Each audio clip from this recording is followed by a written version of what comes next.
குருதேவரின் சோதனைகள். நரேந்திரர் தக்ஷிணேஸ்வரத்திற்கு செல்லத் தொடங்கிய ஆரம்ப காலத்தில் ஸ்ரீ ராமகிருஷ்ணர் அவரை சோதிப்பதற்காக சில வினோதமான முறைகளை கையாண்டார். ஒருமுறை நரேந்திரர் வந்திருந்தபோது ஸ்ரீ ராமகிருஷ்ணர் அவரிடம் பேசாமலும் அவரை சட்டையே செய்யாமலும் 1 மாதம் முழுவதும் மௌனமாக இருந்தார். ஆனால் நரேந்திரர் அதை பொருட்படுத்தாமல் தொடர்ந்து தக்ஷிணேஸ்வரத்திற்கு வந்து சென்றார். இறுதியில் ஸ்ரீ ராமகிருஷ்ணர், நரேன், நான் உன்னிடம் ஒரு வார்த்தை கூட பேசவில்லை, அப்படி இருந்தும் நீ ஏன் இங்கே வருகிறாய் என்று கேட்டார்.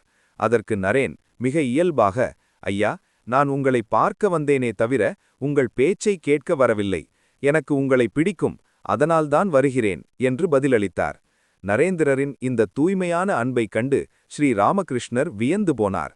மற்றொரு சுவாரஸ்யமான விஷயம் நரேந்திரரின் பாடும் திறமை. நரேந்திரன் தக்ஷிணேஸ்வரத்தில் அமர்ந்து மனசலோ நிஜ நிகேதனே, மனமே உனது சொந்த வீட்டிற்கு திரும்பு போன்ற பாடல்களை பாடும்போது ஸ்ரீ ராமகிருஷ்ணர் அப்படியே சமாதி நிலைக்குச் சென்று விடுவார். நரேந்திரரின் குரலிலிருந்த அந்த ஆத்மார்த்தமான ஈர்ப்பு கல் நெஞ்சையும் கரைக்கக்கூடியதாக இருந்தது என ஆவணங்கள் குறிப்பிடுகின்றன. மேலும் நரேந்திரர் ஸ்ரீ ராமகிருஷ்ணரை அப்படியே குருவாக ஏற்றுக்கொள்ளவில்லை.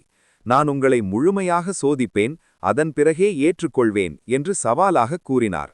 ஒருமுறை ஸ்ரீ ராமகிருஷ்ணர் காசு பணத்தை தொட்டாலே அவரது கைகள் சுருங்கிப் போய்விடும், பணத்தை தொட முடியாத குறவு நிலை என்பதை சோதிக்க நரேந்திரர் அவருக்கு தெரியாமல் அவரது படுக்கைக்கு அடியில் ஒரு நாணயத்தை மறைத்து வைத்தார். ஸ்ரீ ராமகிருஷ்ணர் படுக்கையில் அமர்ந்ததும் உடல் வேதனையால் துடித்ததைக் கண்டு நரேந்திரர் அவரது துறவு நிலையை எண்ணி வியந்தார்.